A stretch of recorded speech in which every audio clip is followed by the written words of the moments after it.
Hi hello, మీరు AP హైకోర్టుకి prepare అవుతున్నారా? మరి ఏపీ హైకోర్టు ప్రిపేర్ అయితే ఉన్నటువంటి సమయాన్ని ఎలా సద్వినియోగం చేసుకోవాలి? ప్రతి ఒక్కరు ఊహించారు ఏప్రిల్ లాస్ట్ వీక్లో ఎగ్జామ్ ఉంటుంది అనేసి, కానీ ఎగ్జామ్ డేట్ అని పర్టికులర్గా మెన్షన్ చేయలేదు, అది అందరికీ తెలుసు. మరి ఎగ్జామ్ ఎప్పుడు ఉంటుంది? మేలో ఉండే అవకాశం లేదు. సో ఎప్పుడు ఉంటుంది? జూన్లో ఎప్పుడు ఉంటుంది? ఫస్ట్ సెకండ్ వీక్లో అయితే అస్సలు ఛాన్సే లేదు. ఉంటే థర్డ్ వీక్ ఆర్ ఫోర్త్ వీక్లో ఉండే అవకాశం ఉంది. అంటే ఇప్పటి నుంచి మనం ప్లాన్ చేస్తే మ్యాక్సిమం జూన్ థర్డ్ వీక్లో ఉంటుంటే మన చేతిలో మే మంత్ అంతటా జూన్లో 15 రోజులు, ఇది ఒక 5 days, మొత్తం పైన 30 ప్లస్ 20 50 days, అంటే మన చేతిలో ఇంకొక 50 రోజులు అయితే ఉంది. ఈ 50 days ప్రిపరేషన్ ప్లాన్ని సరిగ్గా మీరు చేయగలిగితే మీరు అనుకున్నటువంటి 80 మార్క్స్లో కొన్నిటికి క్వాలిఫై మార్క్స్తోని వారికి స్కిల్ టెస్ట్తో ఉంటుంది. మరి కొంతమందికి ఓన్లీ సిబిటి మెథడ్ ద్వారా సెలెక్ట్ చేస్తారు. మరి సిబిటి మెథడ్ ద్వారా సెలెక్ట్ చేస్తున్న వారందరికీ ఇది ఒక గొప్ప అవకాశం ఎక్కువ మార్క్ పొందడానికి. అలాగే ఇంతకుముందు ఏ కాంపిటేటివ్ ఎగ్జామ్ కూడా ప్రిపేర్ కాని వారు కూడా జస్ట్ అక్కడ క్వాలిఫై స్కిల్ టెస్ట్లో మీ యొక్క ఎబిలిటీ చూపించి మార్క్స్ ఉద్యోగం పొందే అవకాశం ఉంటుంది. మరి మినిమం క్వాలిఫై మార్క్స్ కూడా రావాలి, 32, 28, 24 కదా. సో ఇలా అంటే ఓసీ, బీసీ, ఎస్సీ, ఎస్టీ అని అర్థం. సో ఆ మార్క్స్ అయినా మనం పొందాలి అంటే ఈ 50 రోజులు అనేది, ఈ 50 days అనేది సరైనటువంటి విధానంలో మీ యొక్క ప్రిపరేషన్ కొనసాగితే మిత్రమా గుర్తుపెట్టుకోండి, ఉద్యోగం తథ్యం. సో మరి ఏ విధానంలో ప్రిపరేషన్ కొనసాగించాలి ఏంటి అనేది ఈ వీడియోలో క్లియర్గా ప్రతి ఒక్క పాయింట్ని పాయింట్అవుట్ చేసి చెప్తాను. ఎక్కడ కూడా స్కిప్ చేయకుండా బిగినింగ్ నుండి ఎండింగ్ వరకు చూడండి. వీలైతే మరి కొంతమంది షేర్ చేయండి, అందరికీ యూస్ఫుల్ అవుతుంది. So right, before going to detail analysis, it's my humble request to all the aspirants, please do like and subscribe my channel. If there is a time, please share this video to all the aspirants. So this is our course గురించి తర్వాత detail మాట్లాడదాం. ముందు preparation plan అనేసి మనం అనుకున్నాం. ఈ 50 days preparation ప్లాన్లో ప్రతి ఒక్క పర్సన్ తెలుసుకోవాల్సింది ఏంటంటే 50 days మన చేతిలో ఉంది. మరి 50 days అంటే దీని సో చూడండి, minimum effort maximum gain. So right, minimum effort maximum gain అని నా యొక్క సంకల్పం. మినిమం ఎఫర్ట్ మ్యాక్సిమం గెయిన్లో ఏంటి, తక్కువ సమయంలో ఎక్కువ మార్క్స్ పొందడం ఎలా, అంటే ఈ 50 రోజుల్లోనే మనం ఉద్యోగం పొందడం ఎలా అనేది ప్రతిదీ పాయింట్ బై మీకు అవగాహన కల్పిస్తాను. ముందు ప్రతి ఒక్క పర్సన్కి సిలబస్ పై అవగాహన ఉండాలి. ఫస్ట్ థింగ్, సిలబస్ పై అవగాహన ఉండాలి. సో ఈ సిలబస్ పై అవగాహన అంటే ఎలాంటి అవగాహన ఉండాలి అంటే, సో సిలబస్ పై అవగాహన ఉండాలి. రైట్, మరి ఎందుకు సార్ సిలబస్ పై అవగాహన ఉండాలి? ఎస్, మనకి సిలబస్లో ఏం మెన్షన్ చేశారంటే జనరల్ నాలెడ్జ్ కదండి, జనరల్ నాలెడ్జ్, అలాగే దీంతో పాటు మెంటల్ ఎబిలిటీ. ఇంతకుముందు ఇంగ్లీష్ ఉండేది, ఇప్పుడు ఇంగ్లీష్ రిమూవ్ చేసి మెంటల్ ఎబిలిటీ అనేది మెన్షన్ చేయడం జరిగింది. రైట్, మెంటల్ ఎబిలిటీ అనేది మెన్షన్ చేయడం జరిగింది. అయితే ఇక్కడ మనం గమనించాల్సింది ఏంటంటే ఈ 2 సబ్జెక్టులలో ఇక్కడ జనరల్ నాలెడ్జ్కి వచ్చేటప్పుడు దాదాపు 11 సబ్జెక్టులు వస్తుంది. మెంటల్ ఎబిలిటీ అనేది ఒక సబ్జెక్టే, కానీ మీరు ఇక్కడ వెరీ ఇంపార్టెంట్ పాయింట్ ఏంటంటే అందరూ గుర్తుంచుకోవాల్సింది ఏంటంటే మార్క్స్ వెయిటేజ్ సబ్జెక్ట్ ఏంటి దీంట్లో జనరల్ నాలెడ్జ్లో చూడండి, marks weightage. So marks weightage subjects ఏంటి ముందు గమనించాలి జనరల్ నాలెడ్జ్లో. మరి మెంటల్ ఎబిలిటీలో ఏంటంటే మార్క్స్ వెయిటేజ్ టాపిక్స్ ఏంటి గమనించాలి. సో మార్క్స్ వెయిటేజ్ టాపిక్స్ ఏంటి గమనించాలి. సో ఏ టాపిక్ పై ఎక్కువ ప్రాధాన్యత ఉంటుంది, జనరల్ నాలెడ్జ్లో ఏ టాపిక్ పైన ఎక్కువ ప్రాధాన్యత ఉంటుంది, ఏ సబ్జెక్ట్ పైన ప్రాధాన్యత ఉంటుంది. ఫర్ ఎగ్జాంపుల్ మనం ఎక్కడ గమనించాల్సింది ఏంటంటే ఏ సబ్జెక్ట్, మరి ఏ సబ్జెక్ట్ సార్? ఫర్ ఎగ్జాంపుల్ మనం ఇప్పుడు మాట్లాడుకుందామా, ఇప్పుడు మనకి మార్క్స్ వెయిటేజ్ టాపిక్స్ అన్నాం, అలాగే జనరల్ నాలెడ్జ్ గురించి మనం మాట్లాడితే మనం very very very very important ఏంటంటే ఇండియన్ పాలిటీ. ఏంటమ్మా? ఇండియన్ పాలిటీ మనం ఫస్ట్ ప్రిఫరెన్స్ ఇవ్వచ్చు. మరి ఇండియన్ పాలిటీ నుంచి ఏ టాపిక్స్ మనం చదవాలి, ఏ టాపిక్స్ నుంచి ఎక్కువ వస్తుంది? దాదాపు ఒక 20 to 25 టాపిక్స్ ఉంటాయి ఇండియన్ పాలిటీలో. వాటి నుంచి మనం ఎక్కువ దృష్టి పెట్టాల్సింది దేనిపైన అంటే కాన్స్టిట్యూషన్.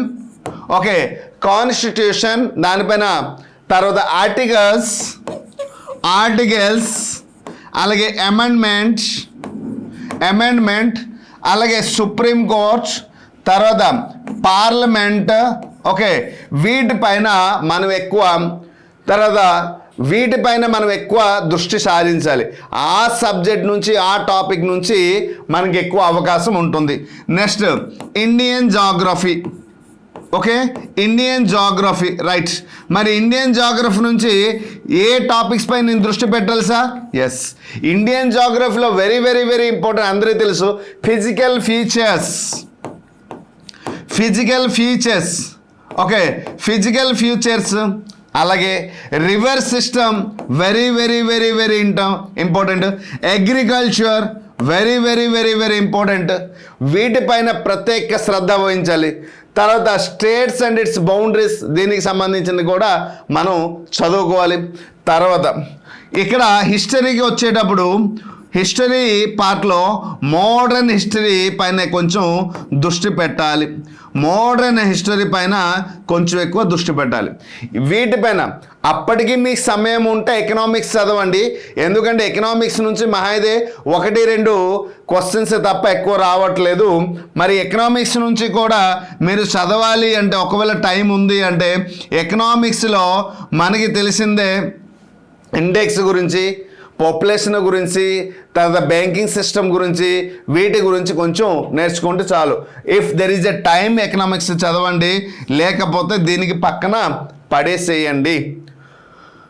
ఓకేనండి, వెరీ వెరీ. తర్వాత ఆర్ట్, కల్చర్, ఇవన్నీ మనం పక్కన పెట్టాలి, ఆర్ట్ కల్చర్ కానీ ఎకనామిక్స్ కానీ ఈ జనరల్ నాలెడ్జ్లో very very very very very important ఏంటంటే current affairs. So right, very very important ఏంటంటే కరెంట్ అఫైర్. మరి కరెంట్ అఫైర్లో 2 టాపిక్స్ ఇక్కడ మెన్షన్ చేయడం జరిగింది. ఈ ఒక్క టాపిక్ నుండి దాదాపు 10 మార్కులు వచ్చే అవకాశం ఉంటుంది. సో కరెంట్ అఫైర్స్లో మనం చదువుకోవాల్సింది ఇంటర్నేషనల్ కరెంట్ అఫైర్స్, అలాగే నేషనల్ కరెంట్ అఫైర్స్. సో దీనికి సంబంధించినటువంటి ఇంటర్నేషనల్ కరెంట్ అఫైర్స్లో ఏ టాపిక్స్ ఉంటుంది, నేషనల్ కరెంట్ అఫైర్స్లో ఏ టాపిక్స్ ఉంటుంది, రీసెంట్గా ఒక వీడియో చేసి పెట్టాను, ఒక్కసారి వీలైతే ఆ వీడియో చూడండి. ప్రతి ఒక్క ఆస్పిరెంట్కి మిత్రమా గుర్తుపెట్టుకోండి, ఖచ్చితంగా ఇక్కడ 10 మార్క్స్ వచ్చినటువంటి సబ్జెక్టు ఇది గుర్తుపెట్టుకోండి. కరెంట్ అఫైర్ని ఖచ్చితంగా 10 క్వశ్చన్స్ వచ్చే అవకాశం ఉంది, కాబట్టి దానిపైన ప్రత్యేక ఫస్ట్ ప్రిఫరెన్స్ మీరు దీనికి మాత్రమే ఇస్తారు. Second preference Indian polity, third preference Indian geography అప్పటికి టైం ఉంటే. సో ఫోర్త్ ప్రిఫరెన్స్ అప్పటికి టైం ఉంటే సో ఎకనామిక్స్ కానీ ఆర్ట్ కల్చర్ వీటిపైన టైం, అంటే వాటి నుంచి కూడా క్వశ్చన్స్ వస్తాయి, రాదు అని చెప్పట్లేదు, వస్తుంది, వచ్చాయి కూడా గతంలో. సో వీటి నుంచి ఎక్కువ అంటే weightage of marks, weightage of subject, weightage of topics అని పర్టికులర్గా చెప్పడం జరిగింది. సో రైట్, ఇప్పుడే చెప్పాను మార్క్స్ వెయిటేజ్ టాపిక్స్ కూడా జనరల్ నాలెడ్జ్ చెప్పాను. మరి మార్క్స్ వెయిటేజ్ సబ్జెక్ట్ ఏంటి? ఈ 2 సబ్జెక్ట్లో మనం ఎక్కువ పోలిస్తే ఇక్కడ జాబ్ డిసైడ్ చేసే సబ్జెక్ట్ ఏంటంటే మనకి మెంటల్ ఎబిలిటీ. సో మెంటల్ ఎబిలిటీలో very very very very important ఏంటంటే, ఎందుకంటే మీకు జనరల్ నాలెడ్జ్లో దాదాపు ఒక 11 సబ్జెక్టులు చదివితే మనకి జనరల్ నాలెడ్జ్ కవర్ అయితే, ఇక్కడ మెంటల్ ఎబిలిటీ ఒకే ఒక్క సబ్జెక్ట్ చదివితే 40 మార్కులు ఎక్కడ వస్తుంది. అందుకోసమే మార్క్స్ వెయిటేజ్ సబ్జెక్ట్ని ఐడెంటిఫై చేయండి అన్నాను. అంటే ఇప్పుడు ఉన్నటువంటి సమయంలో మనం ఎక్కువ సమయం దేనికి కేటాయించాలి అంటే రీజనింగ్ పైన కేటాయించాలి. మరి రీజనింగ్లో ఏ టాపిక్ పైన నేను దృష్టి సారించాలి? ఎస్, ప్రతి ఒక్కరికి తెలిసినటువంటి అంటే మెంటల్ ఎబిలిటీలో స్కోరింగ్ సబ్జెక్ట్ ఏంటంటే ఫస్ట్ నేను చేస్తాను ఏంటంటే కోడింగ్ అండ్ డీకోడింగ్ అండి. Coding and decoding very very very very very important. వీటి నుంచి నంబర్ ఆఫ్ క్వశ్చన్ వచ్చే అవకాశం ఉంటుంది. Next sitting arrangement. సో దీని నుంచి కూడా క్వశ్చన్స్ వచ్చే అవకాశం ఉంటుంది. అలాగే series very very very important అమ్మా. సిరీస్ కూడా తెలుసుకోవాలి. నెక్స్ట్ సిలాజిజం అనాలజీ ఏంటమ్మా, అనాలజీ అండ్ సిలాజిజం. సో ఈ టాపిక్స్ పైన ఎక్కువ ప్రత్యేకమైనటువంటి శ్రద్ధ వహిస్తారు. ఈ టాపిక్ నుంచి ఎక్కువ క్వశ్చన్స్ వస్తుంది కాబట్టి ఈజీగా మనం మార్క్స్ పొందవచ్చు. మరి దీనిపైన మనం ప్రత్యేక శ్రద్ధ వహించగలిగితే అంటే మీరు ఏం చేయాలి సార్, అలాంటప్పుడు నేను ఏం చేయాలంటే మన చేతిలో టోటల్గా ఇప్పటికే 50 డేస్ అంటే పెర్ డేస్ అంటే దీనికి మీరు సంబంధించినటువంటి మీరు ఏం చేయాలి అంటే ప్రతి ఒక్కరికి నేనైతే ఒక సలహా ఇవ్వగలుగుతున్నాను. మీ దగ్గర ఉన్నటువంటి టైంని అంటే మన చేతిలో ఇప్పుడు 50 డేస్ ఉంది. ఈ 50 డేస్ని నేను ఏ విధంగా ఉపయోగించాలి అంటే పెర్ డే మీరు 6 అవర్స్ చదువుతారా, 8 అవర్స్ చదువుతారా, 10 అవర్స్ చదువుతారా మీ ఇష్టం. According to your time availability and planning procedure. ఎందుకంటే మే నెల ప్రతి ఒక్క వ్యక్తికి కూడా సెలవే కాబట్టి అంటే 90% లీవ్లో ఉంటారు. So only 10% those who are doing in the software సెక్షన్లో వాళ్ళకైతే జాబ్ ఉంటుంది. అయితే అందుకోసమే 6 అవర్స్ చదువుతారా, 8 అవర్స్ చదువుతారా, లేదా ఆల్రెడీ పార్ట్ టైం జాబ్ చేసిన 4 అవర్స్ చదువుతారా. పెర్ డే 4 అవర్స్ చదివితే ఎన్ని గంటలు మీకు 50 రోజుల్లో ఉంటుంది? Per day 6 hours on average మనం 6 అవర్స్ వేసుకుంటే చూడండి దాదాపు 300 గంటలు మన చేతిలో ఉంటుంది. సో ఈ 300 గంటల్లో దేనికి నేను ఎక్కువ వెయిటేజ్ ఇవ్వాలి? ఏ సబ్జెక్ట్ ఇప్పుడు ఇండియన్ పొలిటీ ఉంది, దీనికి ఒక 20 అవర్స్ కేటాయిస్తే, ఇండియన్ జాగ్రఫీ ఒక 20 అవర్స్ కేటాయిస్తే, ఇండియన్ హిస్టరీ ఒక 15 అవర్స్ కేటాయిస్తే కంప్లీట్ అయిపోతుంది. సో ఇక్కడ కరెంట్ అఫైర్స్ పైన దాదాపు ఇక్కడ ఒక 30 అవర్స్ అంటే మనం ఈ విధంగా ప్లానింగ్ చేస్తే దాదాపు జీకేకి ఒక 100 అవర్స్గా నేను కేటాయిస్తే మొత్తం కంప్లీట్ అయిపోతుంది. మిగిలిన 200 అవర్స్ అంతా మెంటల్ ఎబిలిటీ పైన పెడితే ఉద్యోగం తథ్యం. సార్ నేను జస్ట్ క్వాలిఫై అవ్వాలి కాబట్టి ఇంత టైం నేను స్పెండ్ చేయాలి అవసరమే లేదు. ఇప్పుడు నేను చెప్పినటువంటి టాపిక్ జస్ట్ అలా చదువుకుని వెళ్ళిపోతే చాలు, ఈజీగా మీరు క్వాలిఫై అయిపోతారు. సో ఇది మనం తెలుసుకోవాలి. అందుకోసమే సెల్ఫ్ ప్రిపరేషన్ ప్లాన్ చేసుకోండి. సెల్ఫ్ ప్రిపరేషన్ షెడ్యూల్ లేదా సెల్ఫ్ ప్రిపరేషన్ టైం టేబుల్ ఒకటి వేసుకుంటూ ఏ రోజు ఎన్ని గంటలు చదవాలి, ఏ సబ్జెక్ట్ నేను చదువుతున్నాను, ఏ సబ్జెక్ట్ ఇంకా చదవలేదు, ఏ సబ్జెక్ట్ ఇంకా మిగిలి ఉంది, ఏ టాపిక్స్ చదవాలనేది పర్టికులర్ ఒక షెడ్యూల్ అనేది యాజ్ పర్ యువర్ సెల్ఫ్ మీకు ఎలా అయితే అనుకూలంగా ఉంది ఆ విధంగా టైం టేబుల్ని డిజైన్ చేసి మీరు తెలుసుకోండి. దాంట్లో ఇక్కడ 4 భాగాలుగా చేయండి ఆ టైంని.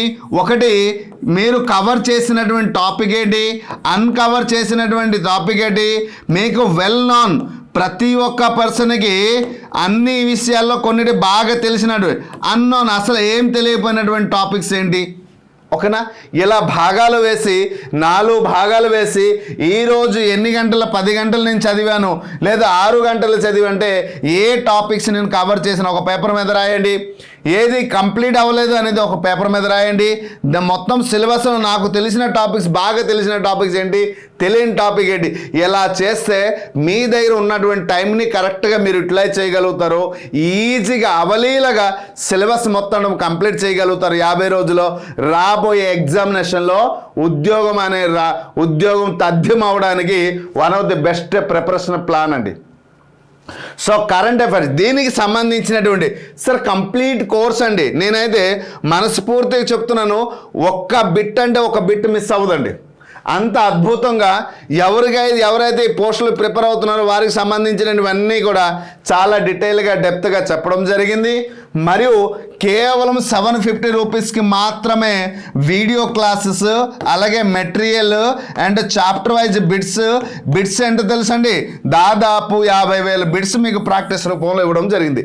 6 months వెల్లీడ్తో మిత్రమా ఈ ప్రిపరేషన్ కొనసాగితే రానున్న సమయంలో డిస్ట్రిక్ట్ కోర్టు నోటిఫికేషన్ ఏదైతే వస్తుందో ఆ డిస్ట్రిక్ట్ కోర్టు నోటిఫికేషన్లో మీకు ఎక్కడ కాకపోయినా అక్కడ ఉద్యోగం సాధ్యమవుతుంది. అయితే అక్కడ వరకు వెళ్ళాల్సిన అవసరం లేదు. ఇక్కడే మనం సాధించాలి అంటే ఈ ప్రణాళికతో ఈ కోర్సు తీసుకొని ప్రిపేర్ అయితే, లేదు సార్ నేను వేరే ప్లేస్లో వేరే ప్లాట్ఫామ్లో కోర్సు తీసుకున్నాను, నేను మీరు చెప్పే ప్రణాళికలో నేను ఫాలో అయితే నాకు ఉద్యోగం వస్తుందంటే ఎస్, ఓకేనా. అయితే ఇక్కడ మీరు గమనించాల్సిన మీ దగ్గర మెటీరియల్ ఉండనివ్వండి, ఆన్లైన్ కోర్సు ఉండనివ్వండి, కానీ నేను ఇప్పుడు అందించినటువంటి కంటెంట్ పైన ప్రత్యేక శ్రద్ధ వహిస్తే మార్క్స్ ఎక్కువ వచ్చే అవకాశం ఉంది. దానిపైన ప్రత్యేక శ్రద్ధ వహించండి. ఇప్పుడైతే మన PR Academy general knowledge and mental ఎబిలిటీకి కంప్లీట్ కోర్సు. సో ప్రతి ఒక్కరి దగ్గర వీడియోస్ అండ్ మెటీరియల్ మాత్రమే ఉంటుంది. పిఆర్ అకాడమీలో ప్రతి ఒక్క సబ్జెక్ట్ నుంచి దాదాపు అన్ని కలిపి 50,000 బిట్స్ ఇవ్వడం అంటే అందరూ 500, 1000 బిట్స్ ఇస్తుంటారు. నేను దాదాపు 50,000 బిట్స్ ఇచ్చాను. అంటే ఒక టాపిక్ మీరు సంపూర్ణంగా నేర్చుకున్న తర్వాత ఆ టాపిక్ నుంచి ఎన్ని విధాలుగా క్వశ్చన్స్ వచ్చాయి, గతంలో ఏ స్టాండర్డ్లో క్వశ్చన్స్ వచ్చాయి, మనం ఎలా ప్రిపేర్ అవ్వాలని మీకు 100% అవగాహన వస్తుంది. వస్తే అప్పుడు ఈజీగా మీకు రాబోయే రోజుల్లో ఒకే ఫార్ములా ఉందండి. Pre practice bits plus PYQ = future year question అండి. అంటే మీరు ఒక చాప్టర్ బాగా ప్రాక్టీస్ చేసిన తర్వాత, నేర్చుకున్న తర్వాత, బిట్స్ అన్నీ కూడా ప్రాక్టీస్ చేసిన తర్వాత ఆ చాప్టర్ నుంచి ప్రీవియస్ ఇయర్ క్వశ్చన్స్ ఎలా వచ్చాయి ఈ రెండిటికి అవగాహన చేస్తే మీకు రాబోయే ఎగ్జామినేషన్లో ఫ్యూచర్ ఇయర్ క్వశ్చన్స్ ఏ స్టాండర్డ్లో క్వశ్చన్స్ వస్తుంది మీరు ఎక్స్పెక్ట్ చేయవచ్చు. వచ్చే ప్రతి ఒక్క క్వశ్చన్కి ఎగ్జాక్ట్ ఆన్సర్ రాయవచ్చు. మీరు ఈజీగా ఉద్యోగం సాధించు. One of the best formula అండి ఇది. సో అది గమనించాలి. సో ఆ విధంగా మీరు ప్రిపేర్ అయ్యి ముందుకు వెళ్తే మాత్రం ఖచ్చితంగా సక్సెస్ అయి తీరుతారు. దీనికి సంపూర్ణంగా మన పిఆర్ అకాడమీ మీకైతే మద్దతు తెలుపుతుంది. సో అతి త్వరలో మనం లైవ్ సెషన్ కూడా ప్రారంభిస్తున్నామని మీకు ముందు నుంచే మాట ఇచ్చాను. సో దానికి ఒక షెడ్యూల్ ప్లాన్ అవుతుంది. సో దాని పరంగా మనం ఏంటంటే ఒక టీచర్ ఒక పర్సనే కండక్ట్ చేయరు. ఇక్కడ మీరు వేరే ప్లాట్ఫామ్లు చూడండి, ఒక పర్సన్ అన్ని సబ్జెక్ట్ చెప్తుంటారు, మంది అలా కాదు. సో సబ్జెక్ట్కి టీచర్ మారుతుంటారు కాబట్టి దానికి వెల్ ప్లానింగ్తో పాటు ముందుకు రావడం జరుగుతుంది.